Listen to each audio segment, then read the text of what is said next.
Many of the videos produced by the Center for Freedom and Prosperity have explained why small government is better than big government.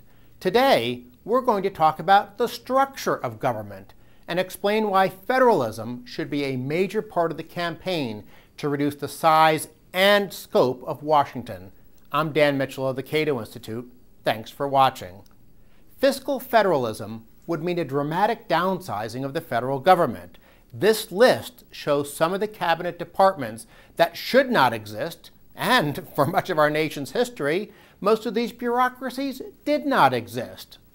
Some of these departments are involved in areas that should be handled by state and local governments, such as the Department of Education and Department of Transportation. Some involve things that belong in the private sector, such as the Department of Agriculture and Department of Housing and Urban Development. This partial list does not include many other agencies, bureaus, commissions, and other federal entities, and it doesn't mention departments that may include certain legitimate functions but easily could be merged, such as the Departments of Defense and Veterans Affairs, or Homeland Security and Justice. According to a Center for Freedom and Prosperity study, the savings would be enormous. Dr. Sven Larson estimated that the federal government would be almost 75% smaller than it is today if politicians had not expanded the scope of the federal government over the past 100+ years. Ronald Reagan actually tried to take a modest step in this direction. His 1987 budget set up an algorithm to determine. We'll go to the top of that paragraph, Christine. Sorry? Go to the top of that paragraph. So if you scroll up to where there's a break, then we'll be able to keep going. So hit the black button and scroll up, and then make sure to stop it before you hit the black button again, and then we'll pick it up. Okay, I'll go with his 1987 budget. Or right there is fine. And when he starts reading, we're recording. Whenever you're ready, Dan. Ronald Reagan actually tried to take a modest step in this direction.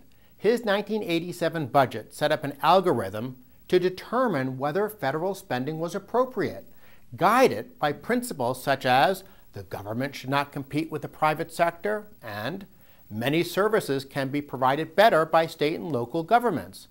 The GIPR didn't make much progress 25 years ago, but perhaps the fiscal crisis in Washington means lawmakers will have no choice but to do the right thing.